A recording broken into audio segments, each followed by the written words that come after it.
오늘 주어진 본문 말씀을 가지고 제자의 세 가지 의무라는 제목으로 말씀을 전해주실 김용수 목사님은 현재 시카고 살롬 장로교회에 섬기고 있는데, 이번에 이제 제 친구입니다. 친구 목사 사모와 함께 여행차 와서서 제 집에 머무면서 또 지난 주간에는 바르셀로나 같이 여행을 하면서 참 이렇게 가까운 친구, 같이 목회를 한 친구를 두면서 함께 이야기하고 목회에 또 어려운 점들을 나누고 기쁨을 나눌 수 있는 그런 아름다운 기회를 가진 것이 얼마나 감사한지 모릅니다. 원래 우리 친구는 음악을 전공했는데 특별히 지휘 쪽으로 해서 비엔나에서도 공부하고 한국에서 또 이 지휘 쪽에는 대가를 할 수 있습니다.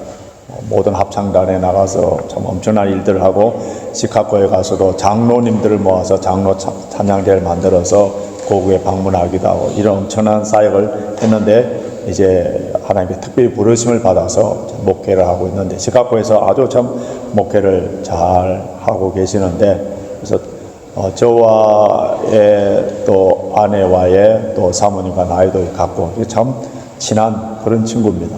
그래서 오늘 우리 교회 와서 말씀을 전하는데, 이제 우리 김 목사님 나와서 말씀 잘하겠습니다 이렇게 하는 것보다도 친구야 좀 부탁한다 이런 말 하고 싶지만 나와서서 귀한 말씀 잘 전해주시길 바랍니다. 감동이 됩니다. 우리 부 목사님, 우리 박 목사님처럼 얼굴만 봐도 은혜가 되고 이런 목사님처럼 이렇게 섬겨야 되는데, 저는 소개해 주신 것처럼 음악의 인생을 살아오다가 46살에 안수를 받았습니다. 늦게 목회를 시작해서 목사같이 않는 목사라 이렇게 훌륭하게 목회하고 계시는 이 레인지파크 교회 가서 말씀을 전할 수 있는 기회를 허락해 주셔서 감히 두렵고 떨립니다. 연주장에 바이올린을 연주하는 이 연주장에 콘서트홀에 청중이 가득 찼어요. 잘 연주를 끝내고 청중들이 우려와 같은 박수를 보냅니다. 그래서 이제 이 연주자가 밤내를 해야 하잖아요. 기쁘게 허리를 숙여서 인사를 해야 하는데 인사를 하지 않고 머뭇거리는 거예요.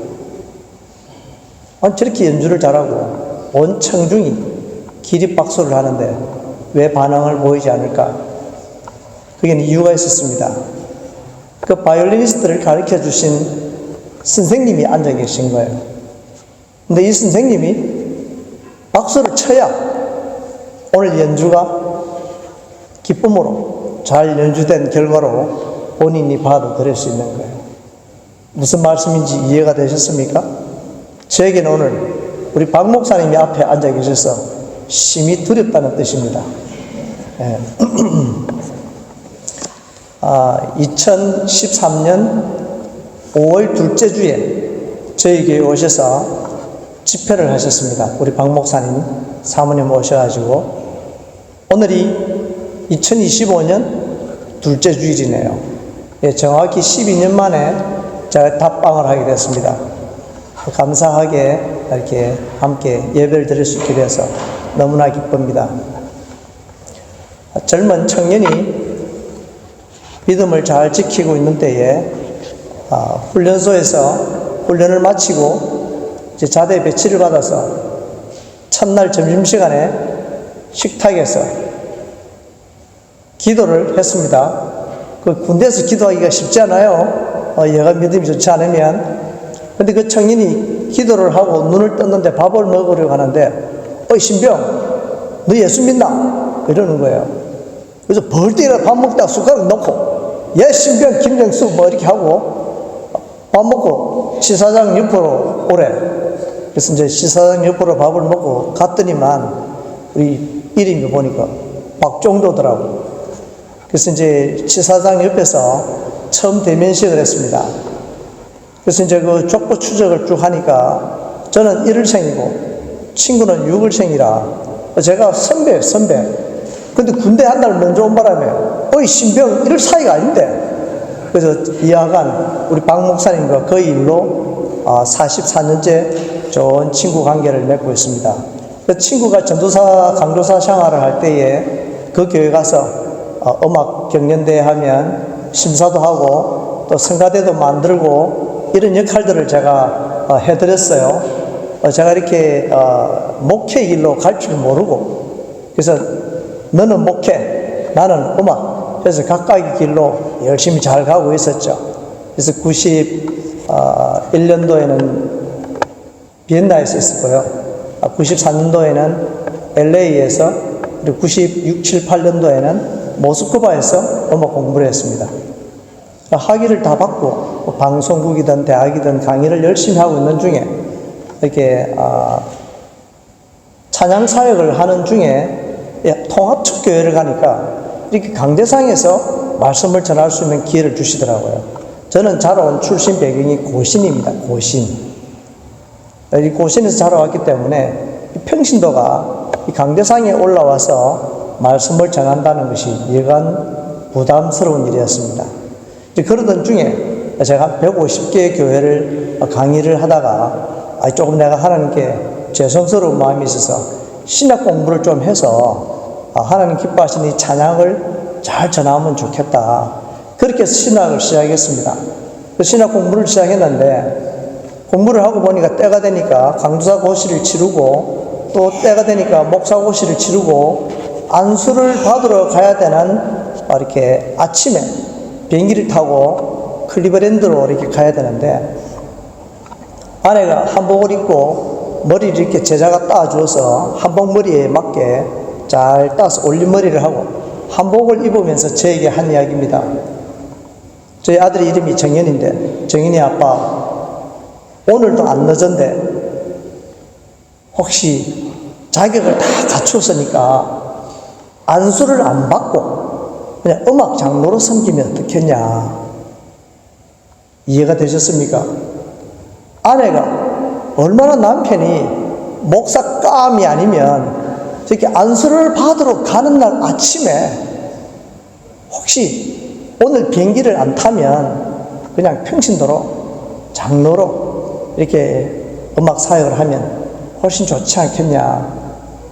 이 말인즉슨 제가 목사로 섬김을 받기 적합하지 않다. 이 함께 살아가고 있는 이 반려자가 이렇게 말릴 때는 이유가 있는 거예요. 그래서 제가 그렇게 46살에 안수를 받고 이제 올해 19년, 20년째가 되고 있네요. 4월 달에 안수를 받았으니까. 하나님 은혜로 여기까지 오게 되었습니다. 이제 저는 조금 일찍 기회가 주어지면 다시 하나님께 이 찬양 사역을 위해서 돌아가면 좋겠다라는 그런 간절함이 있습니다. 그때는 우리 NG파악 교회에 와서 찬양 집회를 하면 좋겠다 하는 그런 간절함이 있습니다. 불러주실지 안 주실지는 모르겠지만 이렇게 귀하게 12년 만에 우리 친구 네오와 함께 만나서 교제할 수 있고 제가 우리 성도님들께 다 공개를 할 수는 없는 그런 상황이지만 제가 며칠 전에 5일 전에 제 성대가 나가버렸어요. 우리 성도님들, 저와 우리 성도님들이 일상으로 누리는 평온한 일상이 하나님의 은혜라고 생각해 보셨습니까? 예, 당연히 내가 건강하고 당연히 기쁘게 이렇게 찬양하고 기타 치고 또 나의 몸으로 박수를 치고 있다는 것 자체가 하나님의 은혜라는 것을 생각해 보셨습니까? 당연한 건데 그렇지만 당연하지 않습니다. 제가 5일 동안 성대가 나갔어요. 이렇게만 했습니다. 목소리가 나오지 않아가지고 이렇게 5일 동안 묵은 수호행을 하는 동안에 우리 박 목사님, 사모님 맛있는 음식에 참 이 주옥 같은 그냥 입만 열면 저에게 은혜가 되는 목사에게 은혜를 주는 목사의 말씀으로 저에게 5일 동안 많은 말씀으로 저에게 교훈해 주시고 하나님께서 이번에 영국에 와서 많이 보고 많이 듣고 가라고 저에게 목소리를 가져와 버렸어요. 이제 오늘 이 정도로 회복되어져서 이렇게 요 정도 표현할 수 있다는 것이 저에게 얼마나 감사한지 모릅니다. 제가 만약에 이런 영국 교회나 이런 그 성공회 혹은 웨스트민스터 이런 캐톨릭을 내가 믿었더라면 이 찬양 사제로 섬겼을 겁니다. 이 꾀꼬리 같은 목소리로 도미노스 인 엑셀시스 이렇게 제가 리드를 했을 텐데 그런 꿈을 늘 가졌어요. 그런데 이렇게 목소리를 가져와 버리는 거예요. 그 지금 이렇게 잘 이해되지 않는 목소리로 제가 지금 표현을 하고 있는 겁니다. 이 또한 하나님 은혜요. 오늘 우리에게 준 일상이 감사라는 말씀을 먼저 드립니다. 요한복음 13장에 보면 예수님의 행적 몇 가지가 기록되어져 있습니다. 첫 번째로 기록되어져 있는 것이 예수님께서 제자들의 발을 씻기시는 이 섬김의 본을 보여주십니다. 두 번째 기록은 가룟 유다의 배반이 나옵니다. 예수님께서 예수님께서 찍은 12제자도 예수님을 배반했다는 것을 우리에게 보여주고 있습니다. 그리고 그 이후에 오늘 이 짧은 본문의 말씀과 함께 예수님을 따랐던 수제자 베드로의 배반을 예고하고 있는 말씀이 요한복음 13장에 기록되어져 있습니다.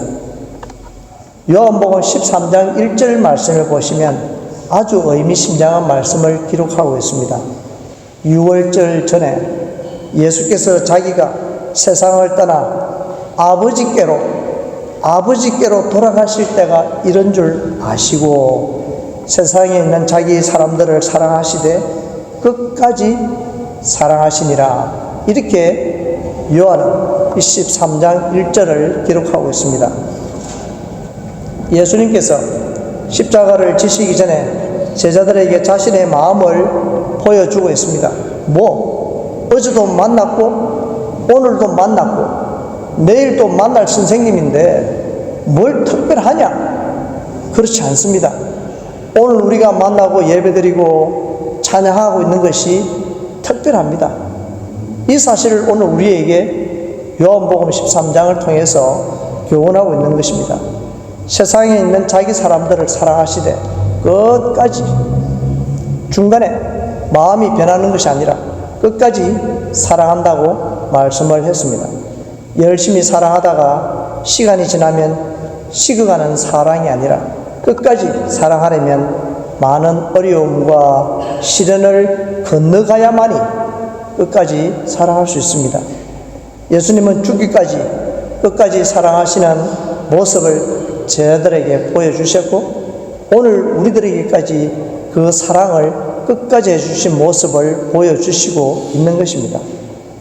선생님을 존경하면 자신도 모르게 선생님께서 평소 하시는 모습까지도 따라하게 되는데요. 우리들도 예수님의 제자로서 사랑을 실천하시는 모습을 끝까지 보여주는 성도님이 될 수 있기를 바랍니다.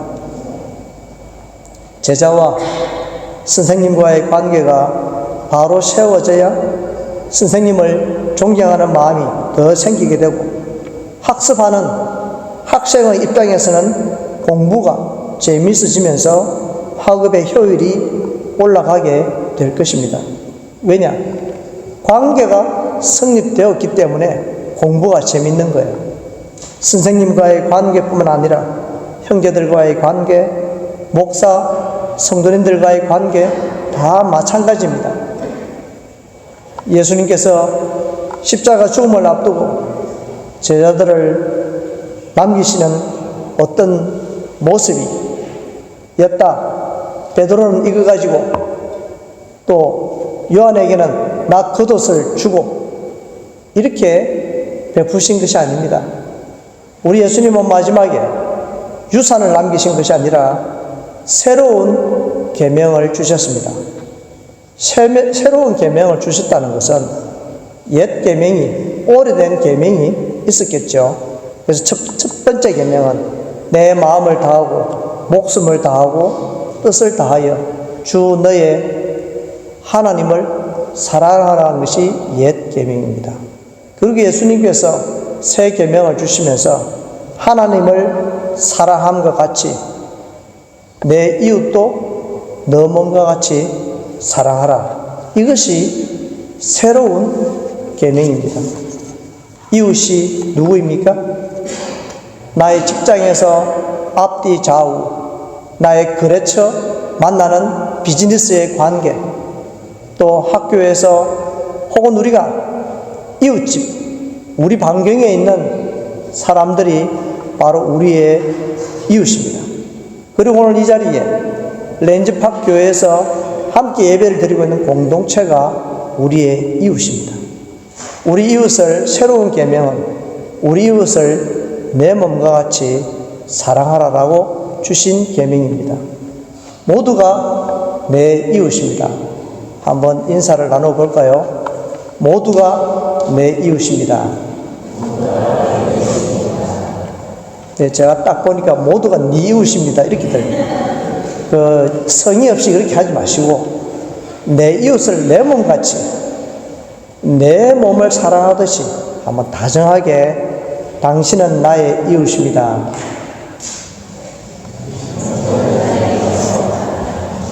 예, 그 부부간에 마주보고 당신은 내 이웃입니다.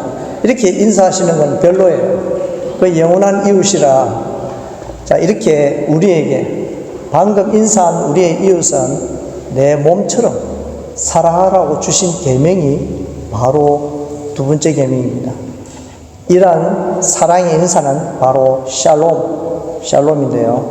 샬롬은 모든 일이 잘 되고 가족, 자녀들, 비즈니스, 우리가 알고 있는, 우리가 생각하는 모든 환경이 평안해서 샬롬이라고 생각할 수 있지만 그보다 높은 샬롬은 하나님과의 관계가 회복될 때 진정한 샬롬을 맛볼 수 있습니다.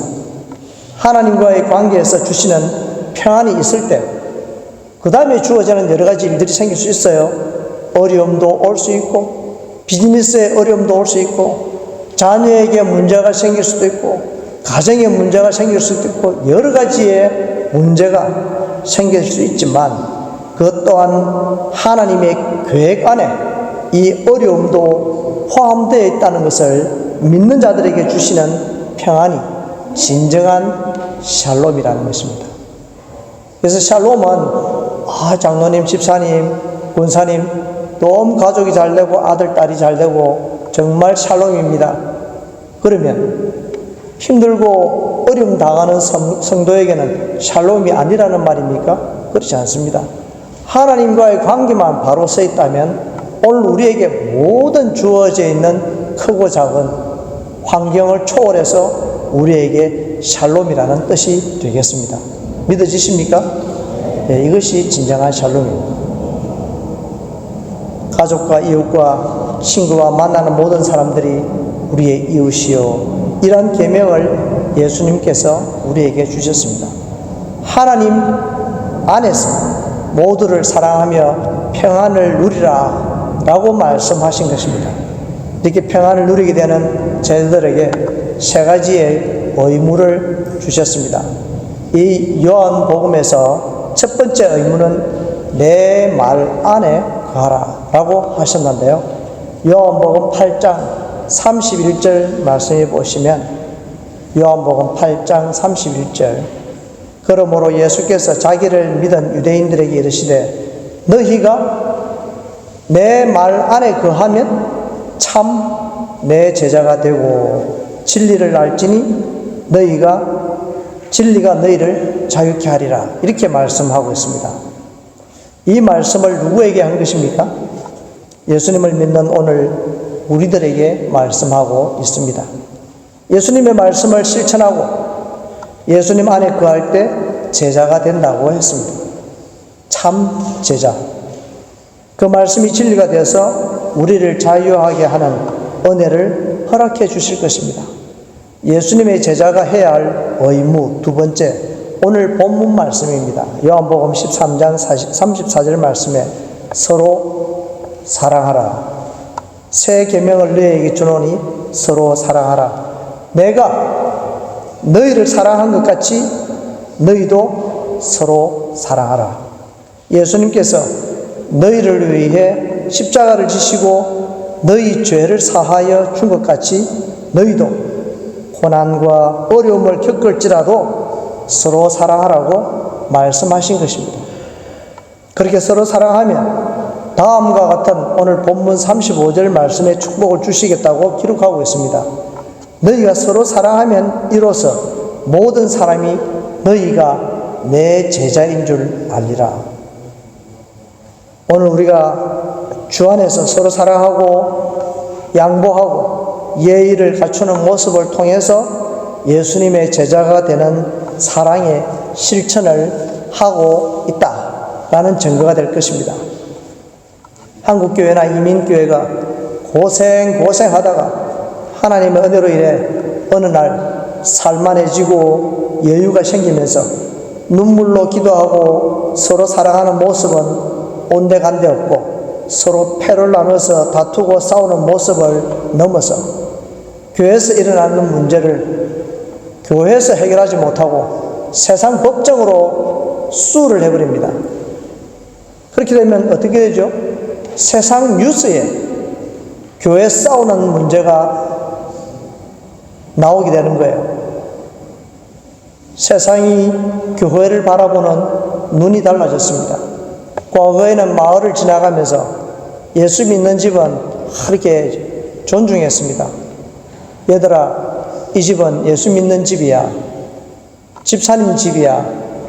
이렇게 표현했어요. 지금은 뭐 이거 고사고 바로 이런 방향 제시가 되어버렸죠. 말씀을 전하는 목사가 먼저 회개하고 교회가 새롭게 거듭나기를 위해서 서로 사랑하는 모습을 회복함으로 어두운 세상에 예수님의 사랑을 전하는 기회를 만들어갈 때에 진정한 예수님의 모습을, 제자의 모습을 세상에 비추어지게 될 것입니다. 그리고 제자의 세 번째 의무는 열매가 있어야 제자라고 했습니다. 요한복음 15장 8절 말씀입니다. 15장 8절. 너희가 과실을 많이 맺으면 내 아버지께서 영광을 받으실 것이요 너희가 내 제자가 되리라. 이러한 말씀 앞에 이런 말씀을 하시기 직전에 포도나무 비유를 말씀하시면서 나는 포도나무요 너희는 가지니 그가 내 안에 내가 그 안에 거하면 사람이 열매를 많이 맺나니 나를 떠나서는 너희가 아무것도 할 수 없음이라. 너희는 포도나무의 가지라고 비유하면서 포도나무 원줄기인 예수님께 붙어 있지 않는 가지는 생명이 없는 죽음이요 열매를 맺을 수 없습니다. 어제 박 목사님께서 저희를 햄턴 콜트에 이렇게 안내를 해 주셨습니다. 아주 이렇게 구경을 잘하고 아주 이렇게 모든 게이트가 다 열려 있었어요. 그래서 처음부터 끝까지 다 구경을 할 수 있었는데요. 우리 박 목사님이 기도를 좀 하신다는 것 같아요. 그래서 아마 여기 런던 시장한테 이야기를 했는지 이하가 닫혀져 있는 문이 하나도 없었습니다. 전부 무료로 완전 개방을 했어요. 그래서 잘 구경을 했습니다. 그 가운데 한 게 아주 놀라운 것은 The Great Vine이라고 있더라고요. 아마 성도님들께서도 여러 번 가셨으리라 생각되어지는데 그게 이렇게 적혀져 있어요. The largest grapevine in the world. 이 세상에서 가장 큰 포도나무다. 이렇게 기록되어져 있었습니다. 원줄기는 하나입니다. 하나인데 가지가 많이 뻗쳐져 있어요. 너희는 예수님에게 붙어 있어야 생명의 영양을 공급받게 되고 열매를 맺을 수 있다고 말씀하신 후에 열매를 많이 맺으면 아버지께서 영광을 받으시고 너희는 내 제자가 되리라 말씀하신 것입니다. 제가 영국에 왔으니 영국의 유명한 연주자 한 사람을 소개하려고 합니다. 이 스코틀랜드의 연주자 에블린 글렌이라는 그런 여자 연주자입니다. 2달 뒤 7월달이면 만 60세가 되는데요. 타악기 연주자입니다. 그래서 영국에서 뭐라고 부르냐 하니까 타악기의 퍼스트 레이디다 라고 부르는 인물입니다. 아버지는 아코디언 연주자였고요. 어릴 때부터 피아노를 잘 배워서 연주를 잘 했습니다. 그래서 영국 왕립음악원에서 피아노를 공부를 하고 있었습니다. 그런데 8살 때부터 약간 문제가 생겼어요. 신체적으로. 귀가 잘 안 들리는 거예요. 들렸다 안 들렸다. 그래도 이렇게 병원 치료도 하고 조금씩 나아지겠지 했는데 나아지지 않고 조금씩 나빠졌습니다. 그러나 계속 피아노를 쳤죠. 잘 안 들리는 거예요. 베토벤은 나이가 상당히 들어서 청년 때부터 귀가 조금씩 안 들렸지만, 그러나 이 글렌이 에블린은 입력이 안 돼 있는, 인풋가 많이 없는 어린 나이에 귀가 안 들리면 들어간 게 있어야 나올 게 있을 거 아니에요. 그런데 이 아이에게는 아직 피아노를 이렇게 얼마나 많은 곡을 쳐봐야 얼마나 쳤겠습니까? 그런 정도의 나이인데 12살에 귀가 완전히 다쳤습니다. 하나도 안 들리는 거예요. 먹먹 생각해 보시겠습니까? 그런데 그때부터 아버지와 이 글렌이는 기도하는 가운데 전공을 바꾸었습니다. 타악기로. 그래서 이제 피아노나 이런 멜로디 악기로는 안 되고 타악기로 메이저를 바꿨어요. 그렇게 해서 얼마나 열심히 연주하고 연습을 했느냐. 89년 BBC 프롬 연주사상, 제가 지난주 수요일입니까? 지난주 목요일입니까? 지난주에 제가 8천석이 들어가는 로얄 알버트, 우리 박 목사님 딸이 바이올린 포스를 이렇게 연주하고 있는 그 홀의 티켓을 저희들에게 제공해 주어서 연주를 감상하고 왔습니다. 그런데 이 에블린은 연주할 때에 귀가 들리지 않았기 때문에 신발을 벗고 맨발로 무대에서 연주했습니다. 자신의 귀가 들리지 않기 때문에 내가 지금 이 두들기고 있는 이 사운드가 어느 정도 이제 강도인지를 몸으로 느끼기 위해서, 귀로 들리지 않으니 몸으로 느끼기 위해서 맨발로 연주를 했습니다. 한국에도 2번이나 방문을 해서 타악기 솔로 연주를 했었는데요.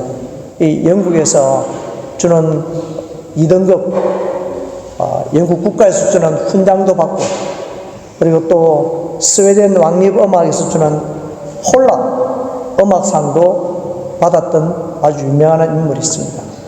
그에게는 주어져 있는 음악의 재능을 청중들에게 좀 더 정확하게 아름답게 들려드리기 위해서 맨발로 감각을 느끼며 연주에 임했던 것입니다. 에블린은 앞에 태산이 막혀 넘을 수 없으면 돌아가는 길을 찾으면 되고, 아무리 악조건 아래에 있다고 해도 무서운 노력 앞에서는 그 악조건도 결국 지나갈 수 있다라는 교훈을 우리에게 남겼습니다. 연주자에게 이러한 어려움이 닥쳐와도 적극적인 사고와 노력으로 통과했던 것처럼 우리 성도에게 어려움이 오면 어떻게 합니까? 원줄기인, 이 포도나무 원줄기인 예수님께 우리가 좀 더 가까이 나아가고 기도하고 살아계신 능력의 말씀을 붙들고 있다면 반드시 우리가 안고 있는 문제가 해결되고 열매도 많이 맺게 될 줄 믿으시기 바랍니다. 간단히 말씀을 정리합니다. 예수님의 제자가 되는 3대 의무. 첫 번째로 예수님의 말씀 안에 거해야 예수님의 제자가 되는 것입니다. 두 번째로 형제자매가 서로 사랑할 때에 예수님의 제자가 된다고 말씀하고 있습니다. 세 번째로 많은 열매로 아버지께 영광이요 예수님의 제자가 된다고 말씀하고 있습니다. 나 자신에게 질문하는 시간 되기를 원합니다.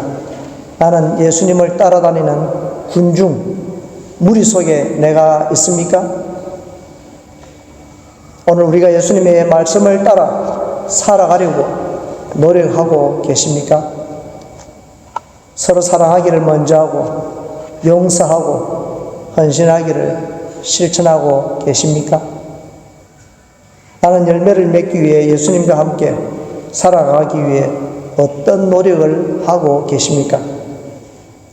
스승과 제자의 관계는 단순히 지식만 배우는 관계가 아니라 선생님의 인격과 실력과 말과 행동까지도 배우고 따르는 관계가 될 때에 진정한 스승과 제자의 관계라고 말씀드렸습니다.